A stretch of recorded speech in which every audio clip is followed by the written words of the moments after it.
खऱ्या मुद्द्यांवर भांडण होतच नाही आणि जिथे खऱ्या मुद्द्यांवर मी भांडलोय, जिथे मी भिडलोय, जिथे मी सोल्युशन दिलंय ते दाखवलेच नाही. तुम्ही कन्सिडर करताय की तुम्हाला जर एक ग्रुप दिसलाय तर म्हणजे ऑफकोर्स सगळे एक बाजूला असतील. पण घरात आम्हाला कधीच कुणी नाही चिडवलं.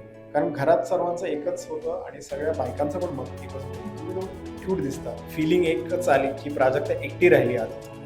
जर तिच्यावर आयुष असतं तरी मला काही प्रॉब्लेम नसतं. सो मग काय घडतंय? मग काहीतरी घडतंय. काहीतरी अशी गोष्ट आहे जी त्यांना पटत नाहीये की जी मी करतोय आणि प्रभूची पटते.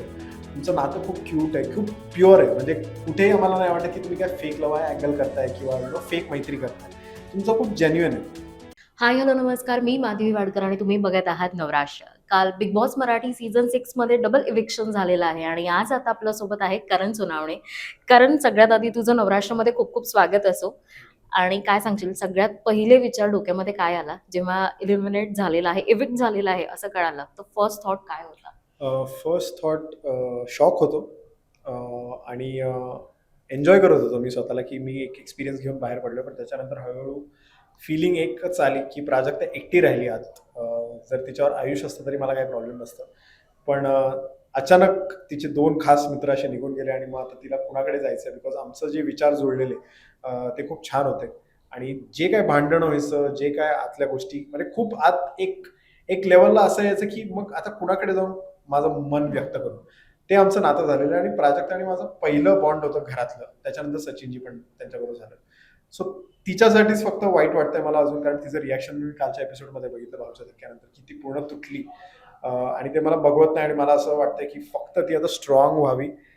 आणि आता पुढच्या एपिसोडमध्ये म्हणजे या हफ्त्यात मला दिसेल ते जे काय ते, आणि त्याच्यानंतरच मला ते काय म्हणतात चैन की सास मिल जाएगी असं झालंय मला. खरं तू प्राजक्ता तुमचा ग्रुप अनालाइज, जसे भाऊ म्हणायचे की हो. तुम्ही नेहमी करत असायचे, हो. हे अनालाइज कधी केलं होतं? कारण फर्स्ट वीक मध्ये तू कॉन्फिडंट होता तुझ्या बरोबर. फॅन्स वरती, सगळ्यांवरती. सो कुठेतरी तुला असं वाटलं होतं की ह्या इविक्शन मध्ये नंबर हा तुझा लागेल म्हणून? बिलकुलच नाही. जसं पूर्ण महाराष्ट्राला प्रश्न पडलाय तसं सगळ्या कंटेस्टंटला पण आज प्रश्न पडलाय की करण कसा बाहेर जाऊ शकतो. कारण जेव्हा मी निघत पण होतो त्यावेळी सगळेजण एकच बोलत होते की करण येणार आहे परत, करण येणार आहे, कारण करणची गरज आहे. कारण कारण विशालला पण माहिती आहे, आरबीला पण माहिती आहे की हा काहीतरी गेम करतोय. आता इतक्या जवळ आलाय एलिमिनेशनचा की ह्याच्यापुढे मला वाटतं करण गेम चेंज करेल असं त्यांना वाटत होतं. म्हणून सगळे राखी वगैरे सगळे एकच बोलत होते की करण येणार, करण येणार परत. पण तो अचानक सगळ्यांना धक्का बसला. सो मी एक्सपेक्टच नव्हतो करत की असं माझं एलिमिनेशन होईल. म्हणजे माझं एलिमिनेशन कोणत्या दुसऱ्या विषयावर झालं असतं तर ठीक आहे, बट जिथे मी आणि प्रभू उभे आहोत नॉमिनेशनमध्ये आणि जिथे भाऊ स्वतः बोलतात की तुम्ही दिसत नाही आहात प्रभू, तुम्ही तर काहीच दिसत नाही आहात, आणि कम्पेअर करायला लागलं तर मी तरी दिसतोय. सो मग काय घडतंय? मग काहीतरी घडतंय. काहीतरी अशी गोष्ट आहे जी त्यांना पटत नाहीये की जी मी करतोय आत, आणि प्रभूची पटते. तर जे दिसण्याचंच महत्वाचं होतं, तर प्रभू तर फक्त एंटरटेनमेंटमध्ये दिसतोय. मी तर एंटरटेनमेंट प्लस ॲटलीस्ट ॲनलायझिंगमध्ये दिसतोय. काहीतरी बोलतोय. तो मला प्रश्न पडतो की हे मग काय? सो ह्याचं प्रश्नाचं उत्तर तुम्हाला बिग बॉसच देऊ शकतात.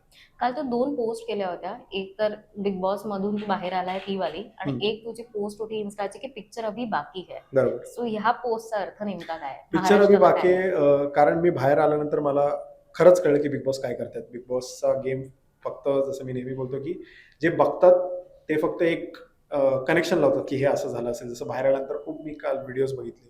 तिथे बोलतात की कारण प्राजक्ताचा हात का नव्हता पकडत वगैरे हे सगळ्या गोष्टी. तर मला कळलं ओ हे असे खेळतात. म्हणजे बिग बॉस 1चे 10 करतात आणि बाहेरचे लोकं 10चे 100 करतात. ते मला कळलंय. सो आता मला असं वाटतं की रादर दॅन कुणी बोलेल, की मला असं वाटतं की या हफ्त्यात हे होणार आहे किंवा या एपिसोडमध्ये हे झालं, ते झालं. मला तर सगळे पर्सनॅलिटीज आतले माहिती आहेत. सो मी बोललो की आता माझा बिग बॉसचा गेम आतून संपलाय, पण मी आता बाहेरून सुरू करतोय आणि तो सुरू होणार आहे माझ्या YouTube चॅनलवर, जिथे मी तुम्हाला रिॲलिटी चेक देणार आहे प्रत्येक कंटेस्टंटबद्दल. गेम तर तसाच राहील, पण प्रत्येक कंटेस्टंटबद्दल रिॲलिटी चेक देणार आहे आणि त्याच्यानंतर तुम्ही ठरवा, की जे तुम्हाला दाखवलं जातं ते खरं आहे का मी बोलतोय ते खरं आहे? ते तुम्ही ठरवा. ओके.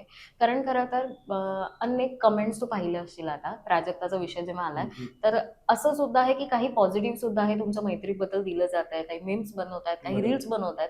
त्यासोबत असं सुद्धा आहे की ह्याने प्राजक्ताचा हात पकडला किंवा इथे कुठेतरी तुझा गेम गणला. जर मे बी तू प्राजक्ता सोबत नसता आणि जर सोनावणे वहिनी ही एकटी खेळत असती, तर नक्की तू बाजी मारली असती. तुला काय वाटतं? अगेन बाजी आम्ही रोज मारत होतो. तुम्हाला दाखवत नाहीयेत ते. ते का मला खरंच नाही माहिती. प्राजक्ता आणि माझ्यामध्ये एकच क्लॅरिटी होती की आपण इंडिव्हिज्युअल गेम खेळायचा. जिथे तुला वाटतंय चुकीचं तू बोल, जिथे मला वाटतं चुकीचं तू बोल. तू मला हे सांगू शकतं की करण तू चुकीचा बोललास तिला, पण मी जर बोललो की मला बरोबर वाटलं तर मग तू मध्ये नाही पडणार. आणि आमच्यामध्ये ही फुल क्लॅरिटी होती. सो ना मी प्राजक्ताचा हात पकडून तिचा गेम स्लो केला, ना तिने माझा हात पकडून कुठे स्लो केला. आम्ही एकमेकांना रोज बूस्ट करतोय, कारण आम्ही एकमेकांचे आमचे विचार जुळलेले, आम्ही तसा गेम खेळत होतो. जसं मला बाहेर येऊन आता कळतंय की तिथे जेन्युइन पर्सनॅलिटी नाही चालत, तिथे रिअल पर्सनॅलिटी नाही चालत, रियालिटी शो असून रिअल पर्सनॅलिटी नाही चालत आहे. तुम्हाला एक दुसरी फेक पर्सनॅलिटी तिथे पोर्ट्रे करावी लागते, जी तन्वी करते. तर म्हणून आम्हाला असं बिलकुल नाही वाटत आम्ही चुकलोय. आम्ही जे आहोत तेच राहिलो, आम्ही त्याप्रमाणेच गेम खेळत गेलो. फक्त खूप कन्फ्युजन होत होत्या, कारण फेक पर्सनॅलिटीज खूप फिरत आहेत घरात, आणि त्याच्यामुळे आम्ही बाहेर पडलो. सो जसं बोलतात की नेगेटिव्हिटी जास्त विकली जाते पॉझिटिव्हिटीपेक्षा, तर तेच झालं. पण तुमच्या बॉन्ड बद्दल काय सांगशील? कारण बिग बॉस सुद्धा एका टास्क मध्ये हो, म्हणाले हो, होते हो. की स्ट्रॉबेरी छान हो, दिसते तर हो. संत्र का लाल लाल होतंय. झालंय. आणि येस. बिग बॉसनी आम्हाला खूप चिडवलंय अजून. पण घरात आम्हाला कधीच कुणी नाही चिडवलं. कारण घरात सर्वांचं एकच होतं आणि सगळ्या बायकांचं पण मत एकच होतं की तुम्ही दोघं क्यूट दिसता. तुमचं नातं खूप क्यूट आहे, खूप प्युअर आहे. म्हणजे कुठेही आम्हाला नाही वाटत की तुम्ही काय फेक लव्ह अँगल करताय किंवा फेक मैत्री करताय. तुमचं खूप जेन्युइन आहे. आता इथून जर आम्हाला हे आतून दिसतंय, तर बाहेरून लोकांना काहीतरी भलतं दाखवलं जातंय किंवा भलतं काहीतरी, जसं मी बोललो की 10चं 100 करतायत लोक. की एक काहीतरी मी रील बघितली, त्याच्यात मी लव्ह यू टू बोललो, जेव्हा मी बिग बॉसशी बोललो होतो. तर ते बरोबर त्यावेळी प्राजक्ताचा फुटेज टाकलाय आणि मी love you too actually big बॉसला बोललो. ओके. पण ते असं दाखवलं जातं की मी तिला बोललो. सो अशा खूप गोष्टी आहेत, अनेक गोष्टी. मी तर हसतो, मी एन्जॉय करतो, मला काही प्रॉब्लेमच नाही. बट प्राजक्ताच्या पॉईंट ऑफ व्ह्यूने जर मी विचार केला तर मला एकच वाईट वाटतं की ती स्त्री आणि तिच्यासाठी काय नेगेटिव्ह नाही झालं पाहिजे ते. म्हणून मी जास्त काही बोलत नाहीये. मला असं वाटतं ती जेव्हा बाहेर येईल तेव्हा आम्ही दोघे एकत्र क्लिअर करू जे काय गोष्टी आहेत. पण आज जर का महाराष्ट्राला तुला हे क्लिअर करायचं असेल की हम्म. तुमचा बॉन्ड कसा आहे, तुमचं नातं काय आहे, कारण आज तुमच्या नात्याबद्दल अनेक वेगवेगळ्या छटा दिल्या जातात. बरोबर. जर बिग बॉस मध्ये सुद्धा दिला गेला आणि आज बाहेर सुद्धा देतात, बरोबर. तर ह्याचं उत्तर काय देशील? ह्याचं आता सध्या एकच उत्तर आहे की आम्ही खूप जास्त क्लोज मित्रमैत्रीण आहोत. आणि ह्याच मित्रमैत्रिणीला खूप आज जळत होते की हे लोक अशी कशी होऊ शकतात, ह्यांना तोडायचं कसं. आणि म्हणून ते वेगळे वेगळे प्रयत्न करत होते. आरबी प्राजक्ताला बोलायचा, मला कोणतरी येऊन बोलायचं, खूप प्रयत्न चालू होते. पण आम्ही एवढे क्लिअर होतो की ते बोलल्यानंतर आम्ही एकमेकांना बोलायचो, तुझ्याबद्दल आरबी मला असं बोललं आणि तुझ्याबद्दल नाही. सो हे बिग बॉस मध्ये नातं असं मला तरी असं वाटतं की या सीझन मध्ये कोणाचंच नाहीये, जे स्टार्टिंग पासून आतापर्यंत टिकलं आणि पुढे पण टिकणार आहे. आणि ह्याचाच बिग बॉसला पण मे बी त्रास झालाय आणि कंटेस्टंटला विशाल आणि रुचिता यांचे दोघांचे सुद्धा एक वेगळा बॉन्ड आता बॉन्ड दिसतोय. झाला. सो हा रिअल आहे की फेक आहे? कारण तू आतमध्ये होतास, हो. त्यामुळे तू सांगू शकतो. रुचिता मी बघितला एपिसोड तो. तर आता मी सांगू शकतो की रुचिता जशी तिने व्यक्त केलंय, मला जेन्युइनली वाटतं ते खरं आहे. ती कोणताही गेम नाही खेळत आहे या बाबतीत. तिला जेवढं मी ओळखतो ती बदलत पण केली आहे दिवसेंदिवस, आणि लोकांना आता ती विलन वाटते. पण ती विलन ऍक्च्युली विलन आहे तन्वी, जे तुम्हाला दिसत नाहीये, पण ते हळूहळू मी उलगडेल. पण तेच आहे की रुचिता जे बोलली आहे ते 99% मला खरं वाटतं विशालच्या बाबतीत. तिला जे फिलिंग्स आहेत की जे काय आहे ते, आणि पण विशालने पण क्लिअर केलं की अरे हे सब नाही करणे काय, वय काय आपलं वगैरे. सो विशाल त्या बाबतीत जेन्युइन आहे. पण मी 99%च बोललो. 1% या गेम मध्ये कोणावर विश्वास ठेवायचा हे कधीच कळत नाही. कधी कोण पलटी मारेल, कधी काय करेल, काही सांगता येत नाही. सो पुढे जाऊनच कळेल आपल्याला. आय थिंक हे जे 3 कंटेस्टंट आहेत, तन्वी, रुचिता आणि अनुश्री, हम्म. हे तिघांचे अनेकदा असं होतं की त्यांचे आवाज, त्यांची भांडणं महाराष्ट्राला सुद्धा इरिटेट करतात. बरोबर. तुम्ही घरामध्ये राहिले आहात, काय वाटतं की ते जे मुद्दे घेतात किंवा ते जे वाद होतात ते फुटेजसाठी असतात की रिअल असतात? फुटेजसाठी असतं बस, बाकी काहीही नाही. खऱ्या मुद्द्यांवर भांडण होतच नाही, आणि जिथे खऱ्या मुद्द्यांवर मी भांडलोय, जिथे मी भिडलोय, जिथे मी सोल्युशन दिलंय ते दाखवलेच नाही. सो व्हिजिबिलिटीसाठी काय करायचं, तर त्यांना हे कळलेलं की हेच करायचं. जिथे भाऊ पण जेव्हा त्यांना बोलतात, वाईट जरी बोलले तरी त्यांचं असं वाईट बोलले ना, म्हणजे दिसलो तरी, म्हणजे त्यांना कसंही करून दिसायचंय. मग वाईट किंवा चांगलं ते बघत नाही, ते वाईटातच जायला तयार आहे.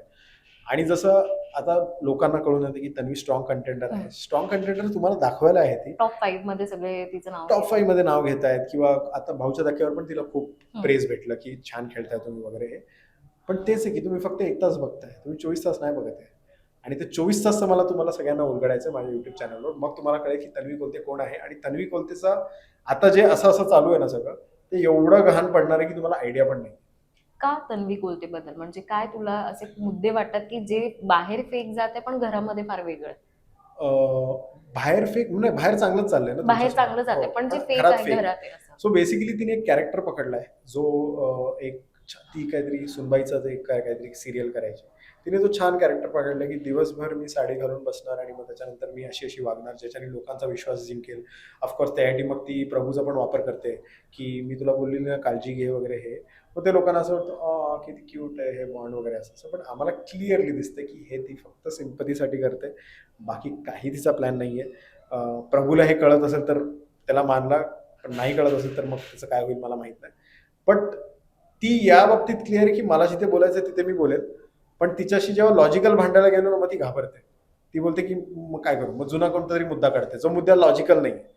सो तिचा गेम प्लॅन तोच आहे की मी सगळं काढून दाखवणार तुम्हाला. मग त्याच्याने तुम्हाला असं वाटतं मी किती स्ट्रॉंग आहे, मग मी ती पूर्ण घराच्या ऑपोजिट जाईल. मग लोकांना असं वाटतं अरे किती स्ट्रॉंग आहे. पण ऍक्च्युली ती सगळं फेक करते. ती फक्त फुटेजसाठी करते, ती दाखवायला करते.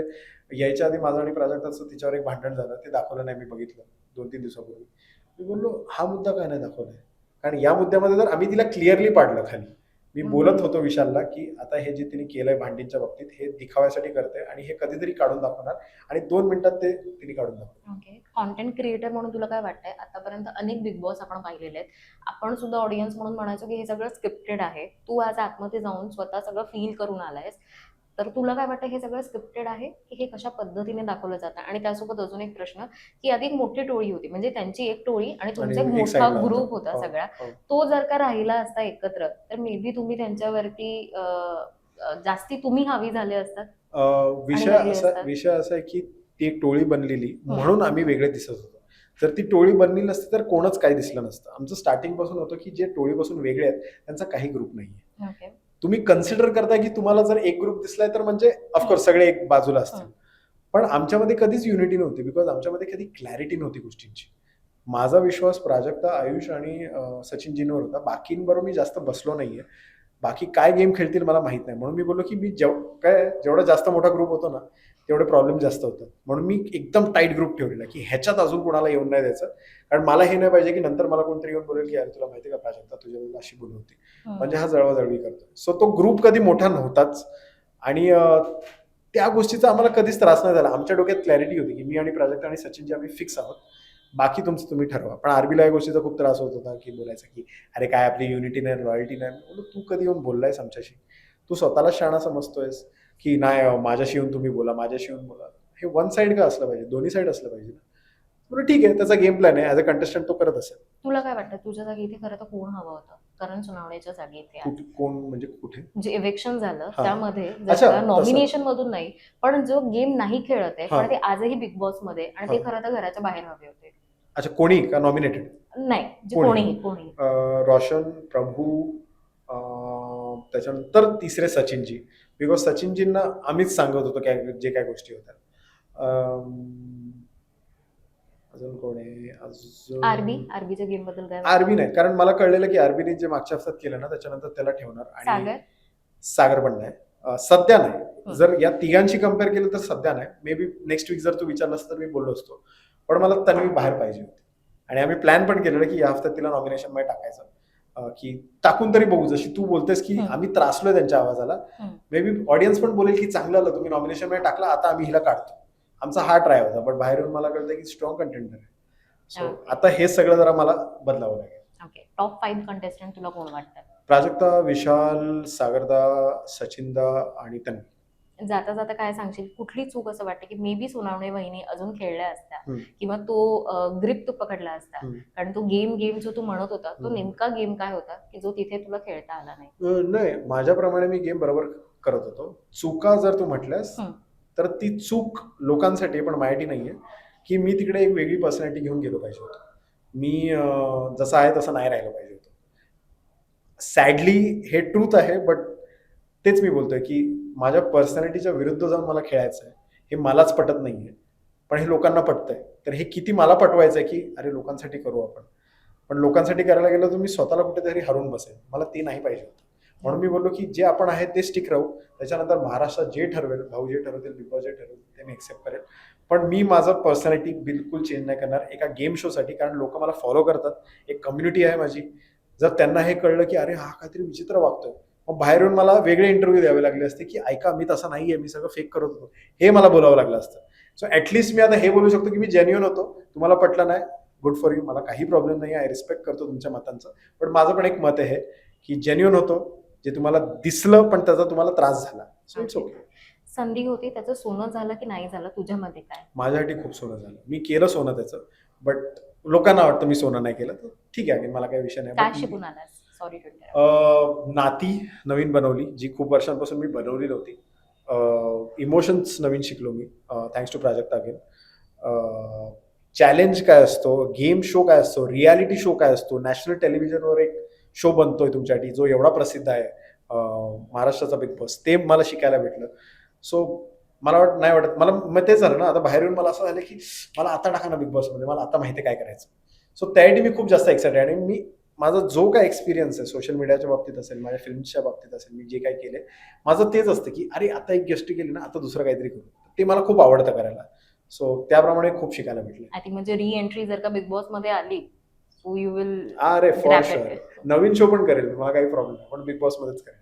थँक्यू. जाता जाता काय सांगशील आमच्या नवराष्ट्राच्या प्रेक्षकांना आणि तुझ्या सगळ्या फॅन्सला? नवराष्ट्राच्या प्रेक्षकांना एवढं सांगेल, ज्यांनी सपोर्ट केला थँक्यू सो मच. आणि माझ्या फॅन्सला पण तेच सांगेल की थँक्यू सो मच सपोर्ट केल्याबद्दल. तुमच्या एक्सपेक्टेशनला पार नाही पडले, बट तुमच्या एक्सपेक्टेशनला जर मी पार पाडले असते तर मग मी कुठेतरी स्वतःला हरून बसलो असतो, जे मला नाही पाहिजे होतं. मी चूज केलं जे मला पटत होतं. मी आत गेलो मान वरती ठेवून आणि बाहेर आलो मान वरती ठेवून, आणि मला हेच पाहिजे होतं. मला जे तुम्हाला बघायचंय ते जर मी बघितलं असतं स्वतःला, तर मी खरंच खूप घाबरून गेलो असतो आणि मी बोललो असतो हे काय मी केलंय स्वतःसाठी. ते मला नाही करायचं होतं, पण ठीक आहे, करू अजून एकदा बिग बॉस. अजून बाकी आहे बिग बॉस मराठी, हा संपायचा. त्याच्या आधी आपण बाहेरून एक वेगळा बिग बॉस चालू करू.